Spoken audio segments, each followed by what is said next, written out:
Fala moçada, tudo bem com vocês? Giovanni aqui dando sequência a esse capítulo, placas tectônicas. Então sintoniza comigo e vamos lá continuar aí falando das placas tectônicas e os seus limites. Na aula anterior, nós já falamos dos limites divergentes. Você viu que limites divergentes eles estão associados a placas que se afastam. Placas que se afastam, você viu que existe a possibilidade de separação em relação a placas continentais, em relação a placas oceânicas. Então, já temos um estudo aí importante, já temos um argumento aí interessante em relação à possibilidade da deriva continental. Vamos continuar aqui falando das placas tectônicas e seus limites. Nesse momento, destacando que existem também limites que convergem, limites convergentes. Observe novamente a seta vermelha e a seta azul. Agora você tem a possibilidade de limites que estão associados a uma convergência. E aí o que isso pode acontecer, professor? Isso pode acontecer que uma placa ela pode se sobrepor a outra. Você já pensou como que grandes montanhas se formaram? Cordilheira dos Andes? Aí, como que surge um amontoado de montanhas? Devido, provavelmente aqui, essa seja uma explicação muito interessante. Então veja, limites convergentes apresentam um movimento oposto aos limites divergentes. Divergentes se afastam, convergentes se aproximam. Ou seja, consomem uma porção da litosfera. Por isso também pode ser chamado de destrutivo. Neste caso, ocorre o choque entre as placas, fazendo com que uma se sobreponha à outra e mergulhe no manto terrestre por meio do fenômeno de subducção. Mais adiante vamos ver o que é essa subducção. Geralmente a placa de maior densidade mergulha sob outra, erguendo uma porção de magma, ocasionando a formação de uma grande quantidade de rochas ígneas. Um exemplo dos limites convergentes é a formação da Cordilheira dos Andes, como eu comentei, que consiste no encontro das placas de Naxa, mais densa, com a placa sul-americana. Nesse tipo de limite, é comum a ocorrência de eventos sísmicos e vulcanismo. Então veja, eu falei da subducção. Subducção está relacionada a esse fenômeno de você ter placas que se encontram e veja, será que quando elas se encontram, elas falam, e daí, beleza, tá tudo certo? Não, é impacto. E esse impacto às vezes pode trazer consequências gravíssimas, como por exemplo terremotos fortíssimos. Então placas que se encontram, que se chocam, podemos ter um soerguimento, um processo aí chamado de subducção. Então o processo de subducção, no limite convergente, duas placas tectônicas se movem para um ponto comum e acabam por colidir. A placa oceânica, por ser mais fina e densa, mergulha sobre a placa continental. Então veja que tem uma importância aqui, ó. Qual placa que tem esse soerguimento, A placa oceânica, por ser mais fina e densa, mergulha sob a placa continental. Esse processo de afundamento da placa tectônica é chamado de subducção. Então, você tem esse processo de afundamento e soerguimento da outra placa, podendo originar, então, por exemplo, assim que surgiu, pelo menos é uma hipótese muito viável, muito interessante, a Cordilheira dos Andes. Agora, olhe na questão de imagem, Vamos avaliar aqui a imagem. Convergência oceano-oceano. É possível que você tenha uma convergência entre oceano e oceano. Tá? Então você tem aqui uma fossa oceânica, arco de ilhas vulcânicas e terremotos profundos por conta dessa convergência oceano-oceano. Então você vê ali Ilhas Marianas e Fossa Marianas. Tá? Então veja que aqui você tem a placa das Filipinas e a placa do Pacífico. Então observamos o encontro, um limite de convergência. Essas placas se encontram, uma vai acabar cedendo para que a outra possa ter um soerguimento, uma subducção e um soerguimento. E o que isso pode causar, professor?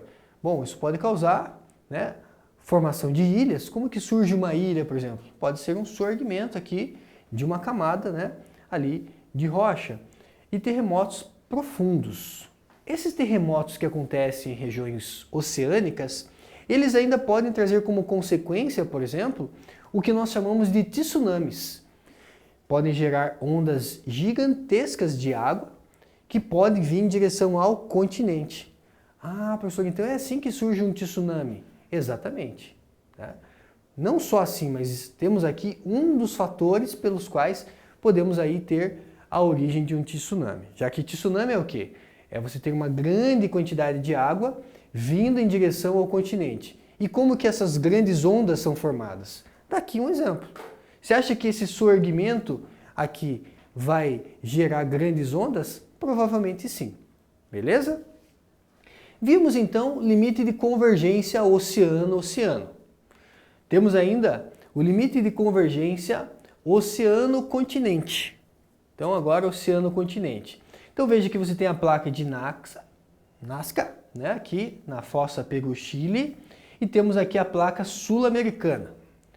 Agora vamos tentar entender, né, como que provavelmente surgiu a Cordilheira dos Andes.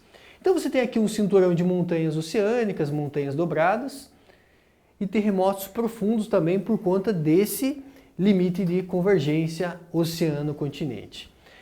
Mais uma vez, olha aqui, você já sabe o que é subducção, né? Essa placa oceânica, ela acaba cedendo em relação à placa continental. E aí a placa continental ela tende a subir, a placa oceânica tende a descer. Nessa subida da placa continental, temos ali a formação da Cordilheira dos Andes. É lógico que a gente comenta como se fosse fácil, como se fosse um processo rápido, como se fosse um processo simples. Não, essa é só uma explicação, né? A gente simplifica, mas é lógico que o processo é mais complexo do que isso. Mas faz sentido, mesmo a gente simplificando, é algo que faz sentido para a gente entender. Ah, então é isso, né? E qual indício a gente pode afirmar, de repente, que a Cordilheira dos Andes realmente é uma parte rochosa que já esteve no fundo oceânico? Porque daí quando a geologia estuda, por exemplo, as rochas, encontra vestígios de que essas rochas das Cordilheiras dos Andes já foram parte do fundo oceânico. Olha só que interessante. Como que rochas que estão a metros de altitude, metros de altura do nível do mar, têm similaridade com rochas do fundo oceânico? Só pode que elas tenham em algum momento aí, né, também feito parte do fundo oceânico e sofreram um processo ali de surgimento. Então, temos aqui a convergência oceano-continente. Mas nós temos ainda uma convergência que é continente-continente. Então, convergência entre placas do continente também é possível. Então, falamos de convergência oceano-oceano, continente-oceano, e agora a convergência, que é o encontro de placas no continente-continente. Então, aqui você tem a placa indo-australiana com a placa eurasiana. E quando essas placas se encontram, não é nada muito tranquilo. É muitas vezes impacto, gerando o quê? Dobramento de montanhas e terremotos. Então assim surgem montanhas, dobramento de montanhas, terremotos, né? Como por exemplo a montanha do Himalaia. Ah, professor, então a montanha do Himalaia é explicada por uma convergência continente-continente. Isso mesmo. Convergência continente-continente explica o surgimento, o soerguimento da montanha aí, né? Das montanhas do Himalaia. Temos também aqui, né, o Planalto do Tibete. Então, convergência são movimentos de placas que tendem a se colidir, que tendem a se encontrar. Você, ao mesmo tempo que a gente já está trazendo explicação aqui em relação à deriva continental, a gente já está pensando também o que isso pode gerar. Professor, lá no oceano você falou que poderia gerar um tsunami. E aqui pode gerar o quê? Dobramento de montanhas e terremotos, abalos sísmicos. Beleza? Continuando. Então, aqui você vê a questão dos limites convergentes das placas tectônicas, podendo levar esse surgimento, Cordilheira dos Andes, placa de Nazca, e placa sul-americana. Placas tectônicas e os seus limites. Temos também os limites conservativos. São chamados assim quando as placas realizam um movimento lateral. Então veja que você tem aqui a seta vermelha e a seta azul, como se elas estivessem fazendo esse movimento aqui, ó, movimento lateral. Esse movimento lateral é chamado de limites conservativos. Em relação aos limites conservativos, você já sabe então que são movimentos laterais. Nós vemos aqui, né, placas tectônicas e seus limites. Você tem aqui então o que? Placa eurasiana em relação à placa norte-americana. Tá vendo que você tem uma seta aqui em amarelo, duas setas em amarelo, uma em sentido oposto da outra. Isso gera o que? Gera falhas, chamadas aqui, né, então de transformante, e podendo gerar o que? Grandes terremotos. Então, vimos também o que nós chamamos de limite, né, conservativo aí, em que as placas são paralelas. Falha transformante na dorsal mesoceânica. Quando a gente fala dessa falha transformante, é importante então você entender que ela surge a partir do quê? De um limite que está relacionado a placas que se movem lateralmente. Então, falha transformante ao longo de um limite divergente das placas tectônicas. As placas deslizam uma ao lado sem a formação de uma nova placa ou destruição de parte delas. Então é como se elas deslizassem, mas esse deslizar também pode trazer como consequência, esse movimento, trazer como consequência abalos, né? Então olha só, falha transformante no continente. Então você tem aqui placa do Pacífico, placa norte-americana. E aqui você tem então o quê? A falha transformante, a falha lateral, devido a esse movimento, né, deslizante ali entre essas placas, podendo gerar também terremotos.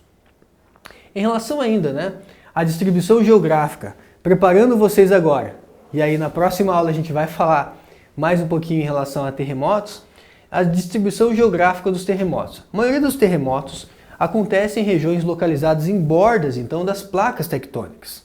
Por isso que no Brasil, mais uma vez, nós estamos no meio de uma placa, não temos aí, né, terremotos significativos. Às vezes a gente sente só, né, um indício de um terremoto que aconteceu, por exemplo, lá no Chile, alguma coisa assim. Mas aqui nós não temos, né, essa questão de grandes terremotos. É aí que geralmente o movimento das placas causa um deslocamento da crosta terrestre ou a sua quebra, provocando os terremotos. Atualmente, os países sujeitos a terremotos situam-se nesses limites que separam as placas tectônicas em movimento. Mais uma vez eu compartilho com vocês esse gráfico aqui. Peço, né, faz um print dessa tela, dá uma estudada nessas setinhas para você ver exatamente os pontos em que você tem convergência, que você tem a divergência ou que as placas estão se deslocando lateralmente agora que você já domina tudo isso. Beleza, gente? Fico por aqui. Até a próxima!